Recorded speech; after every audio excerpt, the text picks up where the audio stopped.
Rebirth of Egypt could be getting a helping hand from the birthplace of democracy. Greece has come up with a plan to create a new centre to help teach the principles of good governance. And earlier I asked the Greek foreign minister how it would work.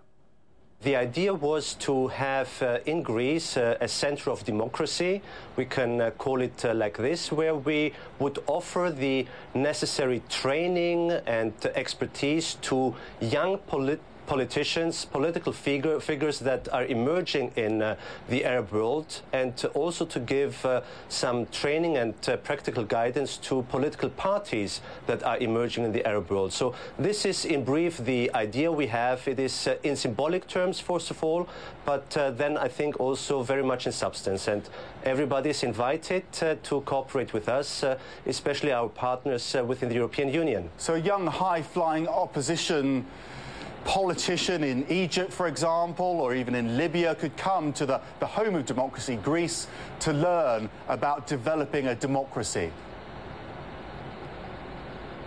This is an idea that Prime Minister Papandreou had also in the past to build up such an institution. We always felt that we can contribute to a transition to democracy in the region, and this is the reason why we came up with this idea. Once again, this is an idea we are discussing. We want to discuss with all of our partners.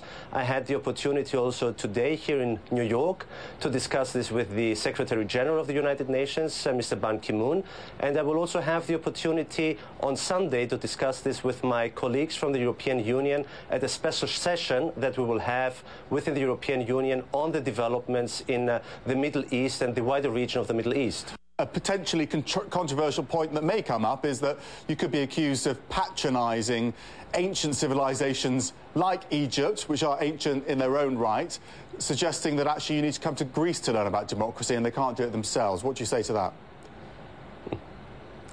No, please, so that there are no misunderstandings, no kind of thinking of patronizing anybody, especially Egypt has a very, very historic and long culture by herself, and once again, every country, every region has its particularities.